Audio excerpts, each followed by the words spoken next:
Hello students, I am Ekta. Previously, you have learned about the volume of a combination of solids. Today, in this session, we will explore the conversion of solids from one form to another. In our previous session, we explored the exciting concept of finding surface area and volumes of complex solid, particularly those formed by combining different basic shapes.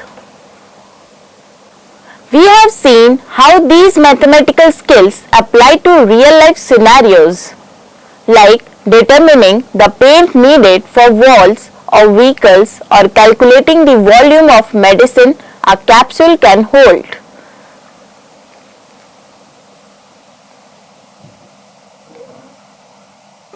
When you take a candle in the shape of a solid cylinder, melt it and pour the molten wax into another container shaped like a sphere. Upon cooling, you will obtain a candle in the shape of a sphere.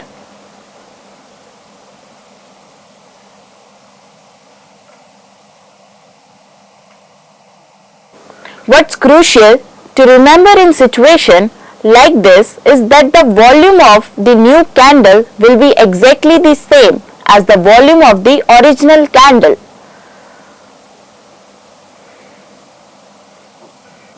Let's understand this in detail.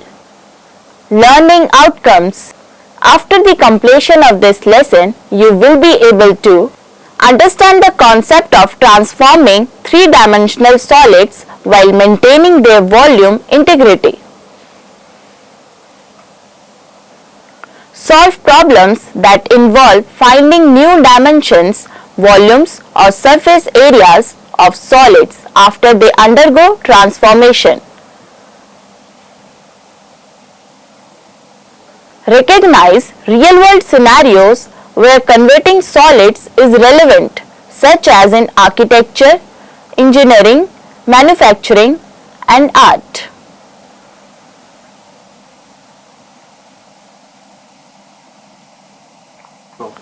Keywords from this lesson are transformation, conversion,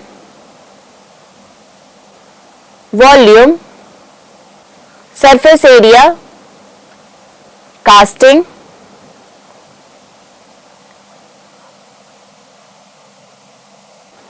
melting. Now we will solve a problem. Example: a metallic sphere of radius 4.2 cm is melted and recast into the shape of a cylinder of radius 6 cm. Find the height of the cylinder. Solution: in this question, they have asked to find the height of the cylinder.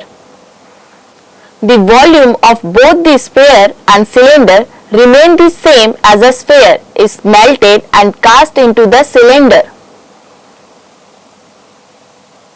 We can equate the volume of the sphere with the volume of the cylinder formula to get the unknown, which is the height of the cylinder. Given radius of the sphere is equal to 4.2 cm.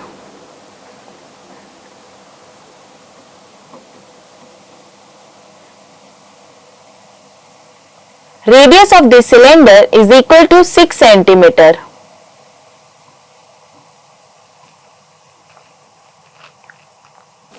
We know that the formula for the volume of the sphere is equal to 4 by 3 pi r cube, and the volume of the cylinder is equal to pi r square h. 4 by 3 pi r cube is equal to pi r square h. 4 by 3 into 22 by 7 into 4.2 into 4.2 into 4.2 is equal to 22 by 7 into 6 into 6 into h.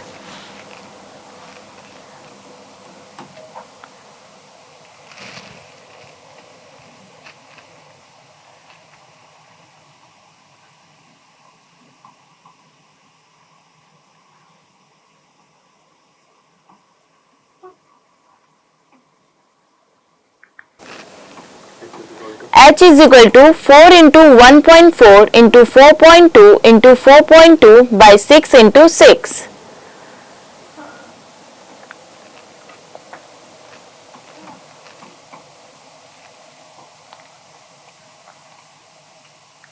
H is equal to 2.74 centimeter. Therefore, the height of the cylinder after recasting is equal to 2.74 centimeter. Now we will solve a problem. How many silver coins 1.75 centimeter in diameter and of thickness 2 millimeter must be melted to form a cuboid of dimension 5.5 centimeter into 10 centimeter into 3.5 centimeter? Solution. In this question, there are a number of silver coins needed to prepare a cuboid of given dimensions. The volume of coins and cuboid remains the same as coins are melted and cast into the cuboid. So, we can equate the volume of the cylinder coin with the volume of the cuboid formula to get the unknown, that is the number of silver coins needed. Given the diameter of the coin is equal to 1.75 centimeter. The radius of coin is equal to d by 2 is equal to 1.75 by 2 centimeter. The thickness by height of the coin is equal to 2 millimeter is equal to 0.2 centimeter. The cuboid dimension are 5.5 centimeter into 10 centimeter into 3.5 centimeter.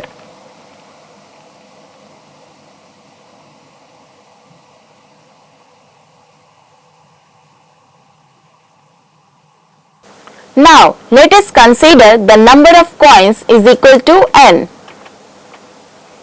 Now, we are equating the volume of a cylinder with the volume of a cuboid. N into pi r square h is equal to L into B into h.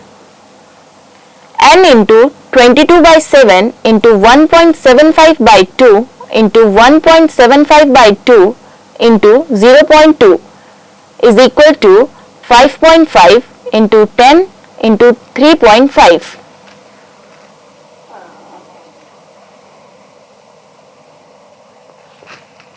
is equal to n into 11 into 0.25 into 1.75 into 0.1 is equal to 5.5 into 10 into 3.5.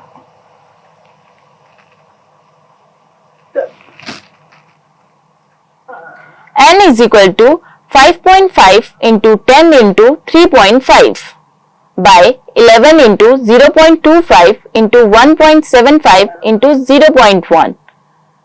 N is equal to 192.5 by 0.481.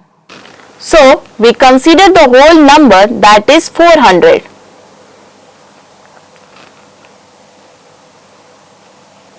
Therefore, 400 silver coins are needed to form a cuboid of given dimensions.